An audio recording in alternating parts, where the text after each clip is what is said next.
budget. It's not done. So what happens is that the disaster management authorities at district and provincial level cannot plan their trainings, they cannot plan their acquisition of equipment, etc. So unless such support is available at local level, they always depend upon the federal government to assist, even for minor issues. No names, in one of the provinces, for example, they needed 200 tents. But 200 tents at a provincial level is hardly anything. Right. So I was approached, look, this has happened, please issue 200 tents. So that's the kind of capacity they have developed. And I am after that, please allocate the funds, because you have to be prepared. We have brought a paradigm shift in disaster management concept. It's not reactive, it's not only relief, you have to be prepared. Now you can only be prepared in many things. I'll just, for example, Karachi, take the case, it's on seismic line. Is it prepared for, God forbid, a disaster like a major earthquake, a cyclone, an earthquake, tsunami? Yes. Tsunami already hit us in 1945. There was a 3 feet of wave, although it was about 800 kilometers away from Karachi, yet Karachi suffered because of the water coming in. So we are trying to educate and create awareness in the leaders about it, but unless the money is allocated, they cannot be prepared.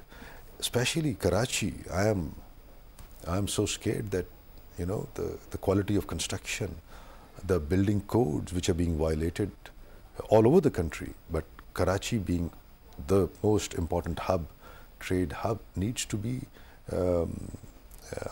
gripping with this problem and do something about it, so that in case of any jolt, they are prepared.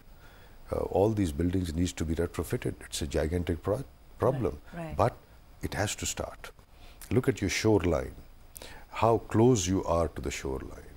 There are no break walls, water break walls. Well, maybe that's the next step. You know, now that you've got a team that is ready and trained for, you know, once the disaster takes place, maybe the next step could be to prepare even more than that. But why wait for the disaster to happen? This is what I'm saying. It's a paradigm shift. You have to be prepared. That's right. You have to do preparation, mitigation before the disaster, Indeed. not after the disaster. That's right. So therefore, I was telling you, it's a devolved subject.